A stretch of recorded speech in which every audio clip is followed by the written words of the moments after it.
ओम शांति, ओम शांति, ओम शांति, ओम शांति, ओम शांति। ओम शांति। आज 29 अप्रैल 2025 प्रातः मुरली बाप दादा मधुबन। कहाँ बैठे हो? मधुबन में बाप दादा के सम्मुख। आज मीठी मधुर मुरली में बाबा ने बताया कि तुम्हें अपने परम पिता शिव परमात्मा का परिचय मिला, जिससे तुम्हारा जन्म हुआ। तो बाबा कहते हैं यह तुम्हारा जन्म कैसा है? दिव्य जन्म है, यह अमूल्य है। क्यों?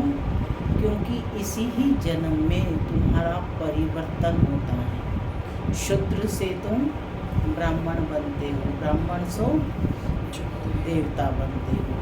तो हमें पावन बनने का पुरुषार्थ करना है ताकि मनुष्य से देवता बन सके। तो बाबा ने कहा कि ऐसे बच्चे जिन्हें ईश्वरीय परिचय मिला, ईश्वरीय संतान बने, डायरेक्ट मुख वंशावली ब्राह्मण बने, तो उन्हें कैसे रहना है, उनकी मुख्य धारणा क्या हो? तो वे आपस में बड़े ही बाबा ने स्पष्ट किया कि चीरखंड होकर के रहेंगे। वे कभी आपस में लड़ाई झगड़ा उल्टा सुल्टा बोलेंगे नहीं, क्योंकि वे अपने अंदर में रोज दैवी गुणों की धारणा करते हैं, जिससे कर्मातीत अवस्था को पाना है। बाबा ने स्टेजेस बताई कि अल्टीमेट स्टेज क्या है? कर्मातीत, कर्म से भी परे हमें पहुंचना है, निराकारी बीज अवस्था। इन्हीं सब बातों को आज की मुरली में बाबा ने स्पष्ट किया है। सुनते हैं आज के डायरेक्ट ईश्वरीय महावाक्य।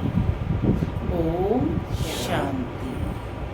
बाबा कहते, मीठे बच्चे, यह तुम्हारा बहुत अमूल्य जन्म है। इसी जन्म में तुम्हें मनुष्य से देवता बनने के लिए, पावन बनने का पुरुषार्थ करना है। यह तुम्हारा बहुत अमूल्य जन्म है। इसी जन्म में तुम्हें मनुष्य से देवता बनने के लिए, पावन बनने का पुरुषार्थ करना है। आज की मुरली से प्रश्न है, ईश्वरीय संतान कहलाने वाले बच्चों की मुख्य धारणा क्या होगी? ईश्वरीय संतान कहलाने वाले बच्चों की मुख्य धारणा क्या होगी? क्या चीज धारण करेंगे?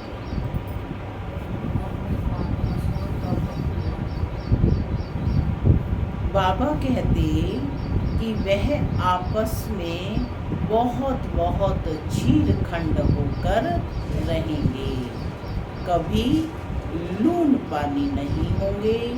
जो देह अभिमानी मनुष्य हैं, वह उल्टा सुल्टा बोलते, लड़ते झगड़ते हैं। तुम बच्चों में वह आदत नहीं हो सकती।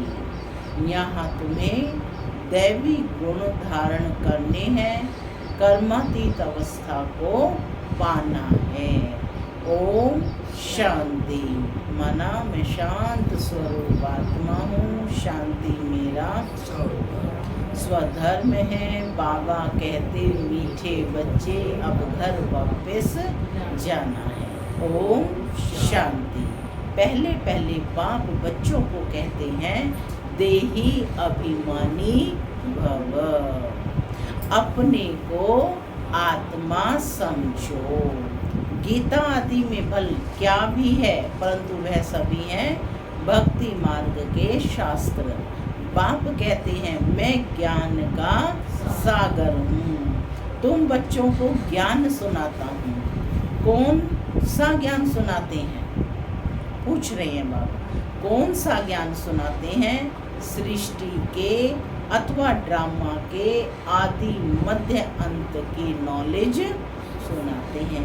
यह है पढ़ाई, हिस्ट्री और ज्योग्राफी है ना, भक्ति मार्ग में कोई हिस्ट्री ज्योग्राफी नहीं पढ़ते हैं, नाम भी नहीं लेंगे।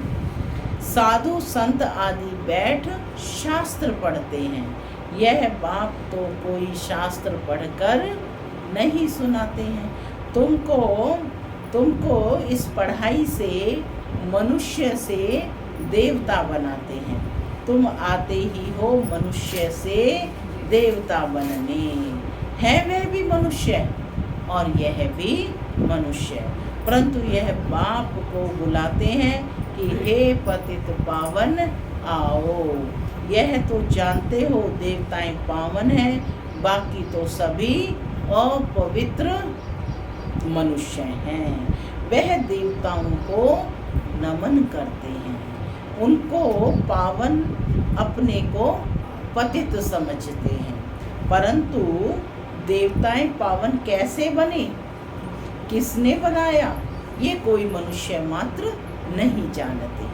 तो बाप समझाते हैं कि बच्चे अपने को आत्मा समझ बाप को याद करना है, इसमें ही मेहनत है। देह अभिमान नहीं होना चाहिए। आत्मा अविनाशी है, संस्कार भी आत्मा में रहते हैं। आत्मा ही अच्छे व बुरे संस्कार ले जाती है। इसलिए अब बाप कहते हैं देही अभिमानी बनो। अपनी आत्मा को भी कोई जानते नहीं है। जब रावण राज्य शुरू होता है तो अंधियारा मार्ग शुरू होता है, देह अभिमानी बन जाते हैं। कब से देह अभिमानी बन जाते हैं? द्वापर से बॉडी कॉन्शियस हो जाते हैं। बाप बैठ समझाते हैं कि तुम बच्चे यहाँ किसके पास आए हो? इनके पास नहीं, मैंने इनमें प्रवेश किया है। इनके बहुत जन्मों के अंत का यह पतित जन्म है। बहुत जन्म कौन से? प्रश्न उत्पन्न होता है कि बहुत जन्म कौन से? वह भी बताया कि आधा कल्प है पवित्र जन्म और आधा कल्प है पतित जन्म। तो यह भी पतित हो गया, माने ब्रह्मा के लिए कह रहे हैं कि यह भी पतित हो गया, क्योंकि है तो वह भी इसी दुनिया का मनुष्य।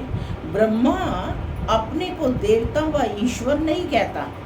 मनुष्य समझते हैं कि प्रजापिता ब्रह्मा देवता था, तब तो कहते हैं ब्रह्मा देवताए नम है। बाप समझाते हैं ब्रह्मा तो पतित था। बहुत जन्मों के अंत में वह फिर पावन बन देवता बनते हैं। तुम हो बीके, क्या टाइटल दिया है बाबा ने? तुम हो बीके माने ब्रह्मा कुमार, ब्रह्मा कुमारी। तुम भी ब्राह्मण, यह ब्रह्मा भी ब्राह्मण। इनको देवता कौन कहता है? ब्रह्मा को ब्राह्मण कहा जाता है, ब्रह्मा को ब्राह्मण कहा जाता है, ना कि देवता। यह जब पवित्र बनते हैं तो भी ब्रह्मा को देवता नहीं कहेंगे। जब तक विष्णु अर्थात लक्ष्मी नारायण न बने तब तक देवता नहीं कहेंगे। तुम ब्राह्मण ब्राह्मणिया हो। कौन बैठे हो? सब ब्राह्मण ब्राह्मणिया हो। तुमको पहले शूद्र से ब्राह्मण, ब्राह्मण से देवता बनाता हूँ। यह तुम्हारा अमूल्य हीरे जैसा जन्म कहा जाता है। अब जन्म हो गया ना, तभी ब्राह्मण को द्विज कहते हैं। द्विजायते इति द्विज, जो 2 बार जन्म लेता है। एक तो हो गया पुखवंशावली जन्म, और जब ब्रह्मा मुख से जन्म होता है तो उसे ब्रह्मा मुख वंशावली ब्राह्मण कहते हैं। तो बाबा कहते हैं ये कैसा जन्म है? हिरक जन्म, इसी हीरे तुल्य जन्म का गायन है। तो कहते यह तुम्हारा अमूल्य हीरे जैसा जन्म कहा जाता है। भल कर्म भोग तो होता ही है, इस जन्म में भी कर्म भोग तो है ही, शरीर का हिसाब किताब तो चुक करना है। तो अब बाप कहते हैं अपने को आत्मा समझ मुझ बाप को याद करते रहो। यह प्रैक्टिस होगी तब ही विकर्म विनाश होंगे। देहधारी समझा तो विकर्म विनाश नहीं होंगे। बाबा ने स्पष्ट कर दिया है कि देहधारी समझा तो विकर्म विनाश नहीं होंगे। आत्मा समझ करके बाप को याद करेंगे तो विकर्म विनाश होंगे। आत्मा ब्राह्मण नहीं है, शरीर साथ है तभी ब्राह्मण, फिर देवता, है ना, क्षत्रिय, वैश्य, शूद्र आदि बनते हैं। तो अब बाप को याद करने की मेहनत है, सहज योग भी है। बाप कहते हैं सहजते सहज भी है। कोई को फिर डिफिकल्ट भी बहुत भासता है। पूछ रहे हैं डिफिकल्ट लगता है खुद को आत्मा समझ बाप को याद करना। बाबा कह रहे हैं सहजते सहज है, पर कुछ बच्चों को डिफिकल्ट लगता है। घड़ी घड़ी देह अभिमान में आकर बाप को भूल जाते हैं। टाइम तो लगता है ना देही अभिमानी बनने में। तो क्या करना है? अभ्यास करना है, घड़ी घड़ी याद करना है, मैं आत्मा इस शरीर में, इस देह में रहने वाली देही हूँ, अपनी कर्मेंद्रियों की राजा हूँ। तो बाबा कहते ऐसे हो नहीं सकता कि अभी तुम एक रस हो जाओ और बाप की याद स्थायी ठहर जाए। नहीं, कर्मातीत अवस्था को पाले फिर तो शरीर भी रह ना सके। पवित्र आत्मा हल्की हो एकदम शरीर को छोड़ दे। पवित्र आत्मा के साथ अपवित्र शरीर रह ना सके। ऐसे नहीं कि यह दादा कोई पार पहुंच गया है। यह भी कहते हैं याद की बड़ी मेहनत है। देह अभिमान में आने से उल्टा सुल्टा बोलना, लड़ना, झगड़ना आदि चलता है। हम सब आत्माएं आपस में भाई भाई हैं, फिर आत्मा को कुछ नहीं होगा। हम सब आत्माएं भाई भाई हैं, फिर आत्मा को कुछ नहीं होगा। देह अभिमान से ही सारा रोला हुआ है। लड़ाई झगड़ा जो भी होता है वो क्या होता है? जब देह अभिमान में आते हैं। तो बाबा कहते देह अभिमान से ही रोला हुआ है। अब तुम बच्चों को देही अभिमानी बनना है। जैसे देवताएं क्षीरखंड हैं, ऐसे तुम्हें भी आपस में बहुत खीरखंड होकर रहना चाहिए। तुम्हें कभी लून पानी नहीं होना है। जो देह अभिमानी मनुष्य हैं वह उल्टा सुल्टा बोलते, लड़ते झगड़ते हैं। तुम बच्चों में वह आदत नहीं हो सकती। यहाँ तो तुमको देवता बनने के लिए दैवी गुण धारण करनी है, कर्मातीत अवस्था को पाना है। जानते हो यह शरीर, यह दुनिया पुरानी तमो प्रधान है। पुरानी चीज से, पुराने संबंध से नफरत करनी पड़ती है। देह अभिमान की बातों को छोड़ अपने को आत्मा समझ बाप को याद करना है तो पाप विनाश होंगे। बहुत बच्चे याद में फेल होते हैं, ज्ञान समझाने में बड़े तीखे जाते हैं, परंतु याद की मेहनत बहुत बड़ी है, बड़ा इम्तिहान है। आधा कल्प के पुराने भक्त भी समझ सकते हैं। भक्ति में जो पीछे आए हैं वह इतना समझ नहीं पाएंगे, है ना। जो बाद में आए हैं वह इतना समझ नहीं सकेंगे। बाप इस शरीर में आकर कहते हैं मैं हर 5000 वर्ष बाद आता हूँ। डायरेक्ट स्पीच है भगवान की कि मैं हर 5000 वर्ष बाद आता हूँ। मेरा ड्रामा में पार्ट है और मैं एक ही बार आता हूँ। कितनी बार आता हूँ? हाँ, दुनिया में तो 24 अवतार दिखा दिए हैं, लेकिन बाबा ने स्पष्ट किया कि मेरा ड्रामा में पार्ट है और मैं एक ही बार आता हूँ। और यह वही संगम युग है। लड़ाई भी सामने खड़ी है। यह ड्रामा है ही 5000 वर्ष का। कलयुग की आयु अभी 40,000 वर्ष और हो तो पता नहीं क्या हो जाए। अभी कितनी अति हो रही है हर चीज की, और यदि 40,000 वर्ष हो तो पता नहीं क्या हो जाए। वह तो कहते हैं भल भगवान भी आ जाए तो भी हम शास्त्रों की राह नहीं छोड़ेंगे। यह भी पता नहीं है कि 40,000 वर्ष बाद कौन सा भगवान आएगा। कोई समझते कृष्ण भगवान आएगा, थोड़ा भी आगे चल तुम्हारा नाम वाला होगा, परंतु वह अवस्था होनी चाहिए। आपस में बहुत बहुत प्रेम होना चाहिए। तुम ईश्वरीय संतान हो ना, तुम खुदाई खिदमतगार गाए हुए हो। क्या टाइटल है? खुदाई खिदमतगार, खुदा के सहयोगी हो। कहते हो हम बाबा के मददगार हैं, पतित भारत को पावन बनाने।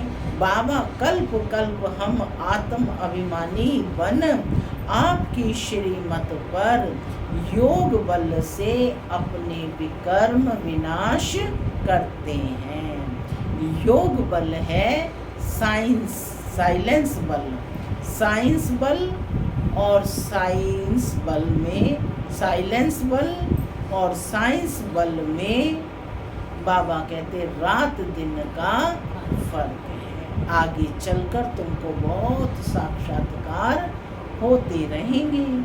शुरू में कितने बच्चों ने साक्षात्कार किए, पार्ट बजाए, आज वह है नहीं, माया खा गई। कहाँ चले गए? माया खा गई। योग में न रहने से माया खा जाती है। योग में न रहने से माया खा जाती है। जबकि बच्चे जानते हैं कि भगवान हमको पढ़ाते हैं तो फिर कायदे से पढ़ना चाहिए। कौन पढ़ाते हैं हमें? स्वयं भगवान हमें पढ़ाते हैं, तो हमें कितने कायदे से पढ़ना चाहिए, नहीं तो बहुत कम पद पाएंगे, सजाएं भी बहुत खाएंगे। गाते भी है ना, जन्म जन्मांतर का पापी हूँ। दुनिया में ऐसे ही गाते हैं ना कि जन्म जन्मांतर के पापी हैं। वहाँ सतयुग में तो रावण राज्य ही नहीं, तो विकार का नाम भी कैसे हो सकता है? वह है ही संपूर्ण निर्विकारी राज्य। वह राम राज्य और यह है रावण राज्य। इस समय सब तमो प्रधान है। हर एक बच्चे को अपनी स्थिति की जांच करनी चाहिए। क्या कहा बाबा ने? पांडव बताएं, क्या कहा बाबा ने? हर बच्चे को अपनी स्थिति की जांच करनी चाहिए। हर एक ने अपनी स्थिति को, मैं कितना समय बाप को याद करता हूँ, मैं कितनी देही अभिमानी स्थिति में हूँ, मैं कितना आत्माभिमानी स्थिति में हूँ। तो अपनी जांच करनी चाहिए कि हम बाप की याद में कितना समय रह सकते हैं। दैवी गुण कहाँ तक धारण किए हैं? मुख्य बात अंदर देखना है कि हमारे में कोई अवगुण तो नहीं है क्या? हमारा खान पान कैसा है? चेकिंग करनी है अपने खान पान की। सारा दिन में कोई फालतू बात व झूठ तो नहीं बोलते हैं, ये भी चेकिंग करनी है कि कितना झूठ बोल रहे हैं दिन में। शरीर निर्वाह अर्थ भी झूठ आदि बोलना पड़ता है ना। फिर मनुष्य धर्माओं निकालते हैं तो पाप हल्का हो जाए। अच्छा कर्म करते हैं तो उसका भी रिटर्न मिलता है। कोई ने हॉस्पिटल बनवाया तो अगले जन्म में अच्छी हेल्थ मिलेगी। कॉलेज बनवाया तो अच्छा पढ़ेंगे, परंतु पाप का प्रायश्चित किया है, लेकिन जो कर्म किया है उसका दंड तो मिलेगा। तो कहते हैं परंतु पाप का प्रायश्चित क्या है, ये विचारणीय प्रश्न है। उसके लिए फिर क्या करते हैं? गंगा स्नान करने जाते हैं। बाकी जो धन दान करते हैं तो उसका दूसरे जन्म में मिल जाता है। उसमें पाप कटने की बात नहीं रहती। समझ में आई ये पाप कटने की बात नहीं रहती, चाहे कितने ही गंगा स्नान कर लें। वह होती है धन की लेन देन। ईश्वर अर्थ दिया, ईश्वर ने अल्पकाल के लिए दे दिया। यहाँ तो तुमको पावन बनना है, सिवाय बाप की याद के और कोई पावन बनने का उपाय नहीं। पावन फिर पतित दुनिया में थोड़े ही रहेंगे। वह ईश्वर अर्थ करते हैं इनडायरेक्ट। अभी तो ईश्वर कहते हैं मैं सम्मुख आया हूँ। क्या कहा बाबा ने? मैं सम्मुख आया हूँ पावन बनाने। मैं तो दाता हूँ, मुझे तुम देते हो, मैं रिटर्न में देता हूँ। मैं थोड़े ही अपने पास रखूँगा। तुम बच्चों के लिए ही मकान आदि बनाए। कई कहते ना कि भगवान को हमने दिया। अरे भगवान तो दाता है, उसके लिए क्या देंगे? जो भी आप दे रहे हैं उससे आप ही के लिए रहने की, खाने की व्यवस्था हो रही है। मकान आदि बनाए जा रही हैं, तभी तो आप भट्टी करने जाते हैं। कहाँ रहेंगे, ठहरेंगे, सारी व्यवस्थाएं की जाती हैं। तो बाबा कहते कि मैं तो दाता हूँ, तुम मुझे देते हो, मैं रिटर्न में देता हूँ। मैं थोड़े ही अपने पास रखूँगा। तुम बच्चों के लिए या मकान आदि बनाए हैं। सन्यासी लोग तो अपने लिए बड़े बड़े महल आदि बनाते हैं। यहाँ शिव बाबा अपने लिए तो कुछ नहीं बनाते हैं। कहते हैं इसका रिटर्न तुमको 21 जन्मों के लिए फिर नई दुनिया में मिलेगा, क्योंकि तुम सम्मुख लेन देन करते हो। पैसा जो देते हो वह तुम्हारे ही काम लगता है।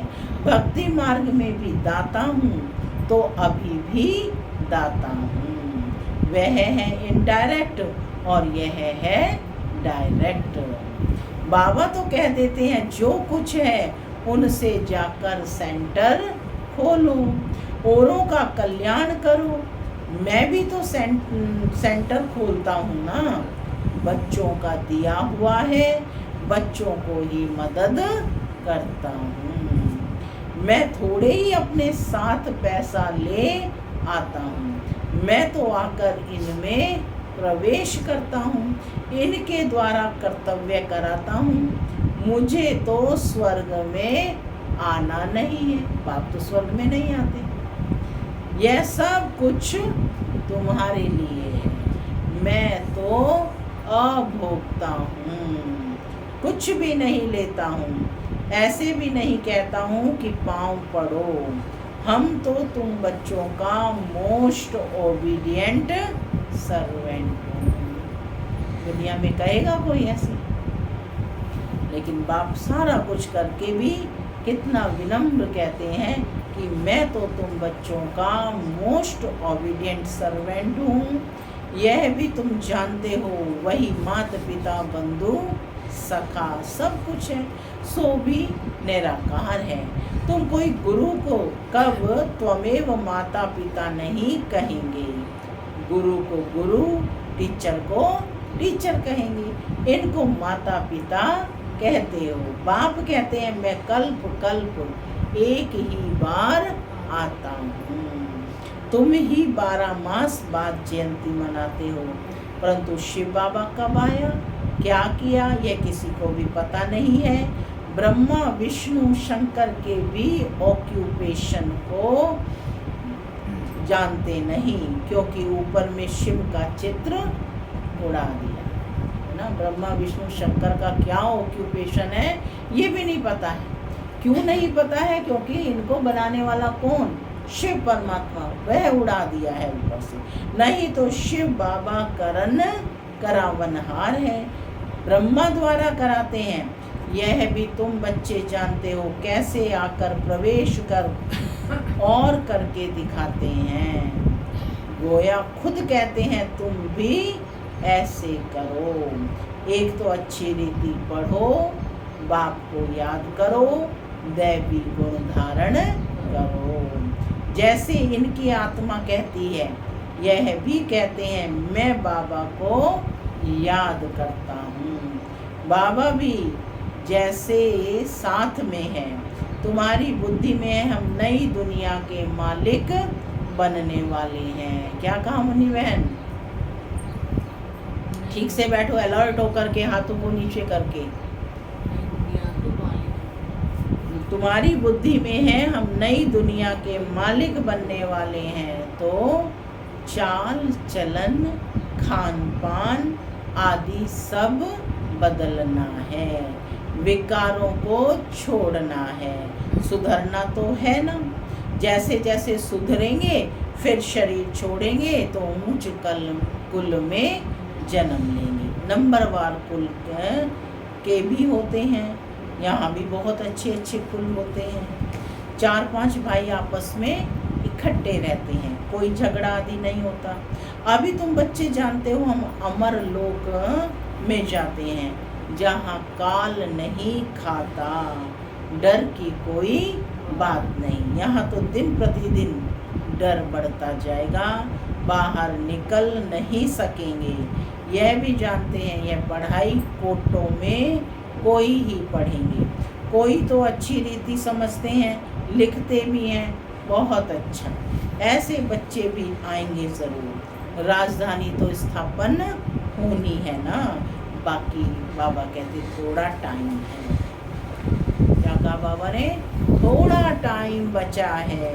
बाप उन पुरुषार्थी बच्चों की बहुत बहुत महिमा करते हैं जो याद की यात्रा में तीखी दौड़ी लगाने वाले हैं। मुख्य है याद की बात। इसमें पुराने हिसाब किताब चुकतू होते हैं। याद से क्या होता है? पुराने हिसाब किताब चुकतू होते हैं, क्योंकि याद किसका कार्य करती है? अग्नि का कार्य। कोई कोई बच्चे बाबा को लिखते हैं, बाबा हम इतने घंटे रोज याद करता हूँ। तो बाबा भी समझते हैं यह बहुत पुरुषार्थी है। पुरुषार्थ तो करना है ना, इसलिए बाप कहते हैं आपस में कभी भी लड़ना झगड़ना नहीं चाहिए। तो लड़ना झगड़ना किसका काम है? यह है तो जानवरों का काम है। लड़ना झगड़ना है देह अभिमान, बाप का नाम बदनाम कर देंगे। बाप के लिए ही कहा जाता है कि सतगुरु का निंदक ठोर न पाए। साधुओं ने फिर अपने लिए कह दिया, तो माताएं उनसे बहुत डरती हैं कि कहीं कोई श्राप ना मिल जाए। अभी तुम बच्चे जानते हो कि हम मनुष्य से देवता बन रहे हैं, सच्ची सच्ची अमर कथा सुन रहे हैं। कहते हो हम इस पाठशाला में आते हैं श्री लक्ष्मी नारायण का पद पाने के लिए। कहाँ ऐसे कहते नहीं और कहाँ ऐसे कहते नहीं। अभी हम जाते हैं अपने घर। इसमें याद का पुरुषार्थ ही मुख्य है। आधा कल्प याद नहीं किया है, अब एक ही जन्म में याद करना है। यह है मेहनत। याद करना है, दैवी गुण धारण करना है। कोई पाप कर्म किया तो 100 गुना दंड पड़ जाएगा। अब कोई पाप कर्म किया तो 100 गुना दंड पड़ जाएगा। पुरुषार्थ करना है, अपनी उन्नति करनी है। आत्मा ही शरीर द्वारा बढ़कर बैरिस्टर व सर्जन आदि बनती है। यह लक्ष्मी नारायण पद तो बहुत ऊंचा है ना, आगे चल तुमको बहुत साक्षात्कार होंगे। तुम हो सर्वोत्तम ब्राह्मण कुलभूषण स्वदर्शन चक्रधारी। क्या टाइटल दिया है बाबा ने? तुम हो सर्वोत्तम ब्राह्मण कुलभूषण स्वदर्शन चक्रधारी। कल्प पहले भी ये ज्ञान तुमको सुनाया था, फिर तुमको सुनाते हैं। तुम सुनकर पद पाते हो, फिर यह ज्ञान प्रायः लोप हो जाता है। बाकी ये शास्त्र आदि है सब भक्ति मार्ग के। सारा समझाकर बाबा कह रहे हैं कि अच्छे से समझ आ गया है ना? अच्छा, मीठे मीठे सिक्के लदे बच्चों प्रति माता पिता बाप दादा का याद प्यार और गुड मॉर्निंग रूहानी बाप की रूहानी बच्चों को नमस्ते। हम रूहानी बच्चों की रूहानी मात पिता बाप दादा को याद प्यार गुड मॉर्निंग और नमस्ते नमस्ते। सदा रहो हंसते बनो फरिश्ते चलो परम धाम के। धारणा के लिए मुख्य सार पहला, अंदर अपनी जांच करनी है कि हम बाप की याद में कितना समय रहते हैं। दैवी गुण कहाँ तक धारण किए हैं? हमारे में कोई अवगुण तो नहीं है क्या? हमारा खान पान चाल चलन रॉयल है क्या? फालतू बातें तो नहीं करते हैं क्या? झूठ तो नहीं बोलते हैं क्या? दूसरा, याद का चार्ट बढ़ाने के लिए अभ्यास करना है कि हम सब आत्माएं भाई भाई हैं। देह अभिमान से दूर रहना है, अपनी एक रस स्थिति जमानी है, इसके लिए टाइम देना है। एक रस स्थिति कब जमेगी? जब टाइम दे करके अभ्यास करेंगे। आज का वरदान है, पांचों तत्वों और पांचों विकारों को अपना सेवाधारी बनाने वाले मायाजीत स्वराज्य अधिकारी भव। पांचों तत्वों और पांचों विकारों को अपना सेवाधारी बनाने वाले मायाजीत स्वराज्य अधिकारी भव।